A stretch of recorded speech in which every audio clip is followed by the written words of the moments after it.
Hello, guys. This is Sir Mac, and today let's begin with the second last lecture of electricity, or you can say practical electricity का आज first lecture है. We have discussed everything in the first 8 lectures. हम लोगों ने first 6 lectures में electrical quantities की बात की. We discussed voltage, current वगैरह वगैरह. It's all present on the website. How would you access that? सबसे पहले तो यार इस बात को यहाँ से शुरू करते हैं. That जब आप O levels में electrical quantities पे जाएंगे तो you would have 8 lectures on sarmahadame.com. In 8 lectures के अंदर you would be having all the components, सारी चीजें हैं, electrical quantities हैं, then they have got electrical circuits के lectures. The last 2 lectures हैं, they're basically the lectures of electrical circuits, although they are in the name of electrical quantities, but वो मैं change भी कर दूंगा. ठीक है, तो electrical circuits part 1 नीचे लिखा हुआ है, and this is electrical circuits part 2. Other than that, all the lectures are for electrical quantities. ये करने के बाद you have done with past paper videos, आपने पास्ट पेपर्स देख लिए होंगे. इसके भी 5 लेक्चर्स हैं अदर देन प्रैक्टिकल. बाकी सारी वीडियोस आप लोग देख चुके होंगे. You were very well prepared. और उसके बाद लास्ट चीज जो हमारे सिलेबस की भी है, that is going to be the practical electricity, जो आज हम लोग शुरू करने जा रहे हैं after electric circuits. That is this practical electricity. इसका कुछ पार्ट हम लोग ऑलरेडी कर चुके हैं, बट मोर और लेस बाकी सारी चीजें जो हैं वो सब हम लोग इसमें डिस्कस कर रहे होंगे. एंड इंशाल्लाह फिर once we done with the lecture तो आप लोग इसके लिए 100% ओके हो जाएंगे कि क्या फायदे हैं इसके. अच्छा, सबसे पहले इलेक्ट्रिकल प्रैक्टिकल इलेक्ट्रिसिटी मैं जहां से शुरू कराता हूं, that is electrical hazards. Electrical hazards basically problems हैं जो इलेक्ट्रिसिटी को यूज करते हुए आ सकती हैं, डेंजर्स हैं जो इलेक्ट्रिसिटी को यूज करते हुए आ सकते हैं. And number 1 is damage insulation. if wire is broken, अगर वायर कहीं से ब्रोकन हो या जो है copper is visible, damage insulation जो है हमारे पास कहलाई जाती है. बेसिकली डैमेज इंसुलेशन के लिए व्हाट वी डू इज हम विजुअल चेक करते हैं. Visual check is done before checking कि भाई मैं ये वायर यूज कर रहा हूं, तो उसको विजुअली एक नजर मार लेते हैं कि भाई इस पे कोई डैमेज इंसुलेशन तो नहीं है. That is how you actually gonna check कि भाई कोई वायर डैमेज्ड है या इंसुलेशन उसकी डैमेज्ड है. It can be very very harmful ना. तो damage insulation is the first problem. Second is over heating of cables. एक एक्सटेंशन वायर फॉर एग्जांपल अगर हमारे पास है, and then on an extension wire, let's suppose मेरे पास एक एक्सटेंशन वायर है. I've got an extension wire over here, और इस एक्सटेंशन वायर के अंदर मैं बहुत सारी, सिंस ये तो बहुत मजबूत वाली है, बट अगर मैं एक एक्सटेंशन वायर के अंदर ओवरली 8, यहाँ पे 1 2 3 4 5 6 7 8 9 10 आई गॉट सॉकेट्स, तो अगर मैं 10 सॉकेट्स में 10 आयरन कनेक्ट कर दूंगा, या if I would connect very very heavy appliances to this, 10 fridge connect कर दूंगा, तो ओवर हीटिंग हो जाएगी केबल्स की. इस एक्सटेंशन की इतनी कैपेसिटी नहीं है इतना लोड बर्दाश्त करने की. it can cause it to burn, it can cause the wire to be like burned और overheat होके जो है blow हो जाएगी. तो that's overheating of cables. Basically क्या है overheating of cables? If load is more than capacity of the cable. अच्छा जी, यूज ऑफ इनएप्रोप्रिएट वायर्स. अच्छा, use of inappropriate wires is very common. आप लोग अगर इस बात को भी रियलाइज करें कि आईफोन को जब आप चार्ज कर रहे होते हैं तो वो बोला जाता है कि उसको अपने पर्टिकुलर चार्जर और उसकी केबल से चार्ज करें वरना बैटरी हेल्थ कम हो जाएगी. सिमिलरली अगर मैं इसको बड़े पिक्चर पे देखूं तो एक छोटी तार से आप एयर कंडीशनिंग नहीं चला सकते. एयर कंडीशन की तार इज वेरी थिक. हम लोगों ने रेजिस्टेंस में भी बात की थी दैट क्रॉस सेक्शन एरिया बढ़ाने से रेजिस्टेंस ऑफ वायर रिड्यूस हो जाती है, and therefore we need more current for air conditioner compare to mobile phone. लाजमी सी बात है, मोबाइल को पतली तार से भी कनेक्शन मिल जाएगा. तो अप्रोप्रिएट वायर्स का यूज जो है that's very important. We use appropriate wires. Otherwise अगर हम इनअप्रोप्रिएट वायर्स यूज करेंगे to use to work different appliances तो वायर भी डैमेज हो जाएगी, अप्लायंस भी डैमेज हो जाएगा. तो that's very like important. Use of inappropriate using incorrect wires can cause damage. ठीक है. Last but not the least, damp conditions. Wet conditions में अगर आप बचपन से सुनते जा रहे हो कि अगर हाथ धो के वॉशरूम से निकलो तो never switch on end of a plug और अ सॉकेट. क्यों? क्योंकि गीले हाथों में करंट फ्लो कर सकता है, it can be very very dangerous. So these are the four dangers that we usually face when we are dealing with electricity और अपने मेंस में प्रैक्टिकल इलेक्ट्रिसिटी में. अब बहुत सारे ऐसे तरीके that we use in order to make a circuit more and more safe. So what are the features in the main circuit that keeps us safe in the event of a fault? तो सबसे पहले we have got fuses, we have got trip switches, we have got earthing, we have got switches, we have got 3-pin plugs and double insulation. One by one इनको discuss करते हैं. I started with the fuse. ये सारी चीजें हमें घरों में मिल रही होती थी, हमें घरों में मिल रही होती हैं एंड हम लोग इनको नजर भी आ रहे, मतलब देख भी रहे होते हैं और ये चीजें समझ भी रहे होते हैं. अगर मैं सर्किट की बात करूं तो यू गाइस वुड रियलाइज कि सर हमारे पास एक चीज होती है that is called a fuse. और अगर मैं बैटरी कनेक्ट कर रहा हूं and I have got a wire, let's say I have got a filament lamp over here, और मैंने यहाँ पे इसको कनेक्शन दे दिया एंड देन दैट्स इट. अच्छा, the fuse is just a wire. Fuse एक वायर ही होती है. इसके अंदर we have got a fuse current rating, या फ्यूज रेटिंग इसको कहा जाता है हमारे सिलेबस में. और इसके अंदर एक वायर होती है पतली सी, that is just a wire, normally current जा रहा होता है. अगर लेट्स सपोज फिलहाल मैं एक कनेक्शन देखूं कि भाई सर्किट में करंट कितना है, तो यू वुड रियलाइज कि करंट इज 1.8 एम्पियर्स. और लेट्स सपोज मैं करंट को बढ़ाता हूँ, करंट बढ़ना, जो बैटरी स्ट्रॉन्गर लूंगा करंट बढ़ जाएगा, more voltage more current according to Ohm's law. To a point sir कि ये करंट हमारे पास फ्यूज की रेटिंग से थोड़ा कम है. Fuse rating is 4 amperes and the current is 3.99. अगर करंट फ्यूज रेटिंग से मैच हो जाए या उससे ज्यादा हो जाए तो आप ऑब्जर्व कीजिएगा क्या होता है. ठस, फ्यूज ब्लो हो जाता है और यहां मेल्ट हो जाता है और वो करंट के फ्लो को रोक देता है. अगर उससे कम कम करंट होगा तो सर्किट चलता रहेगा. As long as current reaches the rating of the fuse, fuse will blow और melt and it will stop the flow of current. इसकी रीजन क्या है कि लेट्स सपोज अगर मेरे लैंप की रिक्वायरमेंट 3.5 एम्पेयर्स थी तो 4 एम्पेयर्स तक तो लैंप बर्दाश्त करेगा, बट अगर करंट उससे ज्यादा हो जाए तो it can be very harmful for the devices and the appliances that we have connected with the mains. तो हम नहीं चाहते कि करंट की वैल्यू उस अप्लायंस की औकात से ज्यादा हो जाए. अगर ज्यादा हो जाएगी तो अप्लायंस खराब हो सकती है. कभी देखा है अगर फ्लक्चुएशन हो रही हो तो अम्मी फौरन बोलती है सर फ्रिज ऑफ करें, भाई बेटा भागो फ्रिज ऑफ कर दो.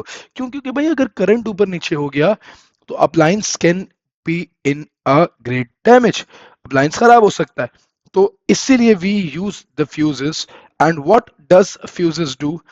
A fuse is a safety device that is added to an electrical circuit to prevent excessive current flow. It has the same function as a trip switch. Trip switch पे भी आ रहा हूँ. However, a fuse must be replaced after it blows, whereas a trip switch can be reset after it trips. अभी trip switch पे बात नहीं की, मैंने फ्यूज पे बात कर ली. मेरे ख्याल से आपको बात समझ आ गई होगी. सवाल पूछता है what is meant by fuse rating. तो it is the value of the current, it is value of current at which fuse melts or blows.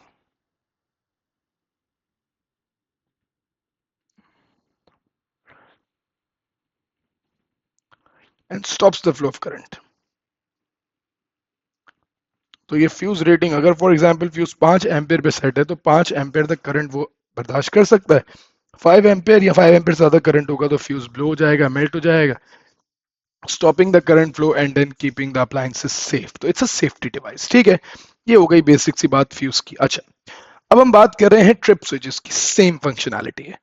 आजकल आप लोग सर्किट ब्रेकर्स वगैरह देख रहे हो तो trip switches are also known as circuit breakers. आपके पास भी यही काम करते हैं. ट्रिप स्विच एक सेफ्टी डिवाइस है जो एकदम से गिर जाता है, ऑफ हो जाता है जब हमारे पास सप्लाई ऑफ इलेक्ट्रिसिटी बढ़ जाए या करंट एकदम से ज्यादा हो जाए. Without trip switches A surge of current can damage home appliances or even start a fire, and this means surge का मतलब होता है एकदम से, and a sudden increase in current, a sudden increase in current. तो trip switch क्या कर रहा होता है कि अगर करंट एकदम से ज्यादा हो जाए, and let me just make a search for you as well, ताकि आपको बात भी समझ आए। गौर से देखिएगा, ये हमारा करंट का ग्राफ है ना। लेट मी जस्ट इसको हटा देता हूँ, फ्यूज को, सर्च को, कॉन्सेप्ट को जरा एक्सप्लेन कर रहा हूँ। हमारे पास ये करंट का ग्राफ है,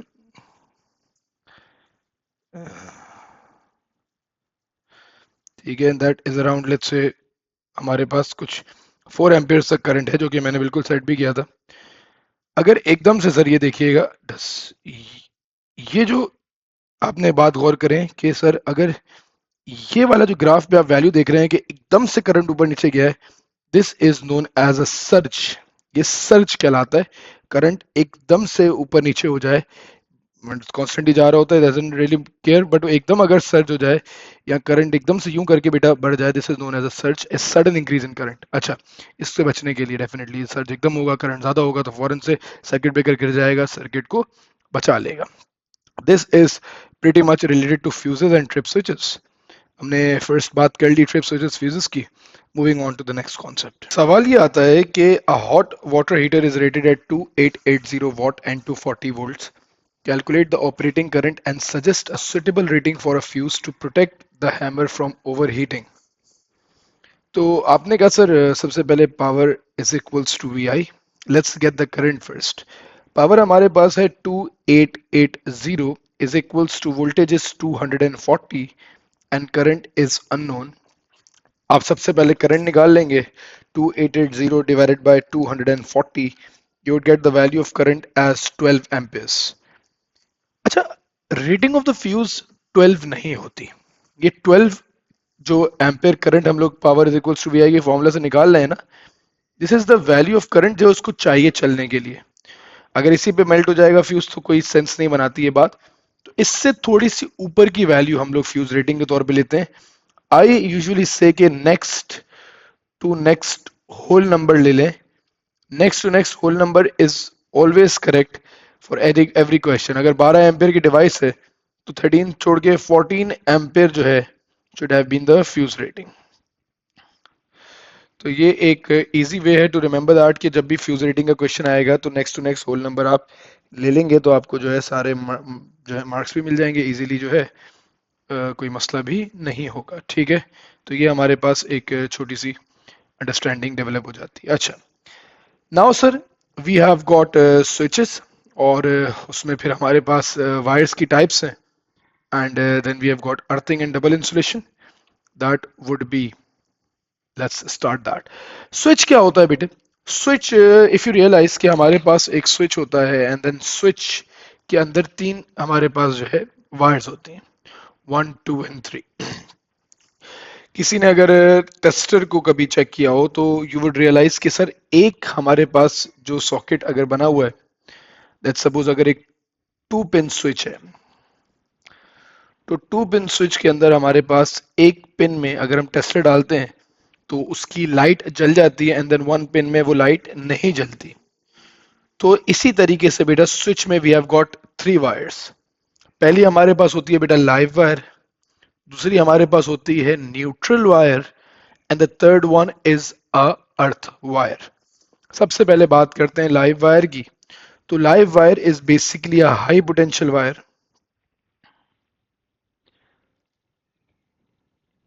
that carries current and voltage। ठीक है, एक हाई पोटेंशियल वायर है दैट कैरीज करंट। हमेशा हाई पोटेंशियल वायर में अगर मैं टेस्टर डालूंगा करंट मिलेगा, लो पोटेंशियल न्यूट्रल वायर में कोई करंट नहीं मिलेगा। तो लो न्यूट्रल वायर का क्या काम है भाई? Neutral wire is a low potential wire that completes the circuit।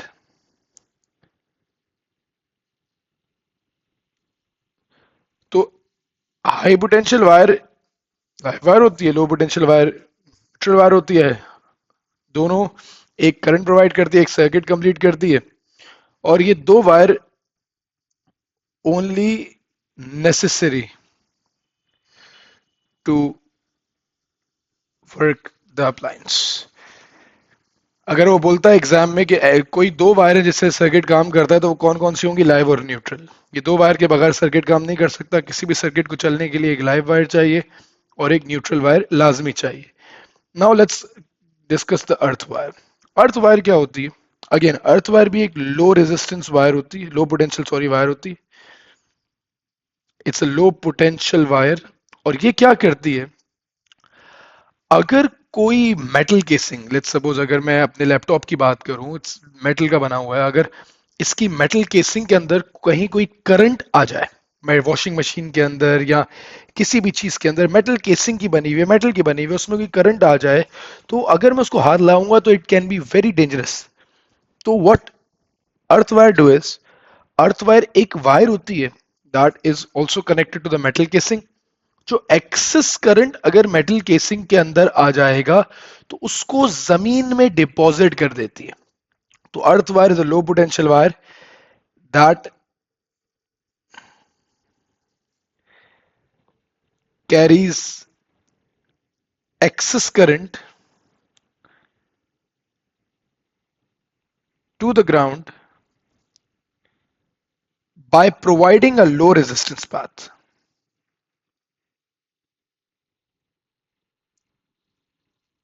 तो ये हमारे पास अर्थ वायर का पर्पस है कि वो एक्सेस करंट को ग्राउंड में डिपॉजिट कर देती है by providing a low resistance path. और एक्सेस करंट भी कहाँ आएगा बेटा? मेटल केसिंग में। जो मेटल केसिंग की अप्लायंसेस होते हैं उनमें जो एक्सेस करंट होता है उसको पकड़ के जमीन में डिपॉजिट कर देती है by providing a low resistance path, and that is the purpose of the earth wire.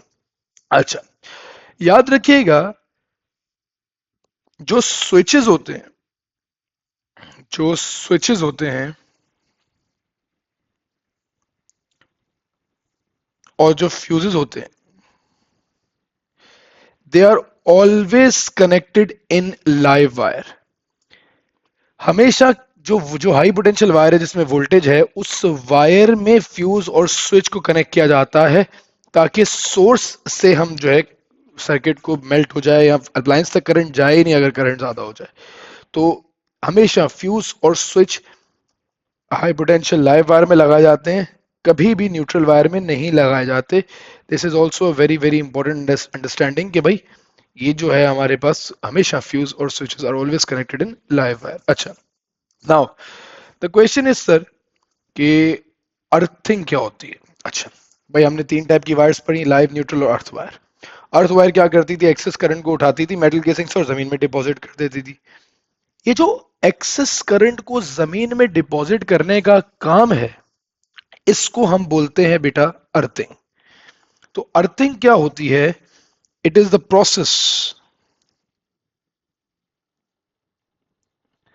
Process of carrying excess current to the ground by providing a low resistance path, in a metal case by providing a low resistance.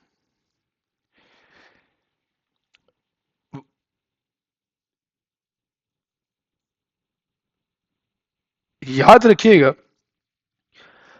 Earth wire एक safety component है। Earthing उस process का नाम है। For examiner में अगर examination में पूछता है name an a feature in your household that protects you and then that's this and that, तो feature is earth wire, earthing इस प्रोसेस का नाम है। ये प्रोसेस जो है ना, दैट इज बेसिकली अर्थिंग के करंट जा रहा है, पर जो फीचर है that's an earth wire, that's pretty much earthing. अच्छा, अब हमारे पास जो लास्ट कॉन्सेप्ट है वो है डबल इंसुलेशन का। अगर कोई, जैसे हम लोग आयरन वगैरह की बात करते हैं तो उसकी वायर अच्छी खासी डबल ट्रिपल इंसुलेटेड होती है। क्यों होती है डबल इंसुलेटेड? उसकी वजह यह है कि उसमें टू पिन सर्किट होते हैं। तो बहुत सारे अप्लायंसेस जो टू पिन प्लग्स पे काम करते हैं instead of three pin plugs, उनको हम लोग डबल इंसुलेट करते हैं। उनकी तार को एक बार इंसुलेट करके दोबारा इंसुलेट करते हैं ताकि वो इलेक्ट्रिक शॉक से बच सके यूजर। अगर करंट बहुत ज्यादा हो जाएगा तो वो इंसुलेशन की वजह से करंट कभी भी आपको हाथ पे नहीं लगता वायर में।